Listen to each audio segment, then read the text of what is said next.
Have you ever considered the profound impact of cultural invasion on a society? To delve into this, let's examine the story of Daniel and his companions, a tale of cultural invasion and spiritual warfare.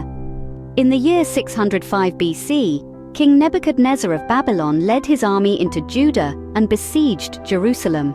Judah was defeated. The wealthy and the wise were taken captive to Babylon, leaving only the poor behind. This marked the end of a massive military invasion, but it was the beginning of a cultural invasion. Cultural invasion is a parallel form of economic and political invasion. It's a common tactic used by dominant countries to assimilate and control other nations. The Babylonian king chose young talents from the Israelite nobility and aristocracy to serve in his palace, aiming to indoctrinate them.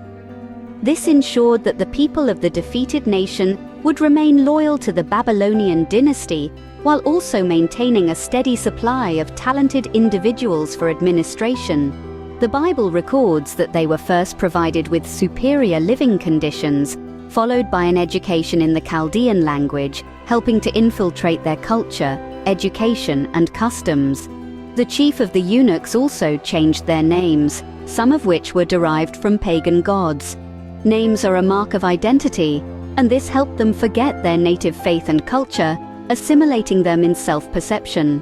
The wisdom of politics, as stated in the doctrine of the mean, is to nurture the princes and soften the distant people. This is a policy of appeasement, similar to warfare, but using gentle means to win over other nations or ethnic groups. In religious terms, this is called spiritual warfare, where the opposing sides represent different religious groups. In today's scripture, we see that Babylon had already defeated Judah on the physical battlefield, but a second, smokeless spiritual war was happening among the young Judeans, represented by Daniel. Faced with the luxuries and persuasions of the Babylonian king, Daniel and his companions remained unmoved. They chose a simple diet of vegetables and water, refusing to let the splendor of the palace corrupt their faith.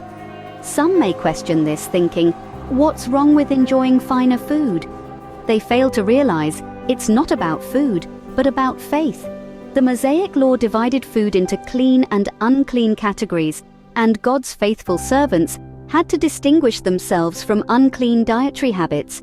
This included food offered to other gods. Such spiritual warfare is happening daily among believers of Christ. It's not about physical food, but spiritual nourishment. The internet is full of misinformation, like sugar-coated bullets invading and occupying the conscience, the holy ground of truth. The war of secularization of faith has quietly begun, and only those who remain vigilant and reliant on God will emerge victorious. In summary, the story of Daniel and his companions shines a light on cultural invasion and spiritual warfare.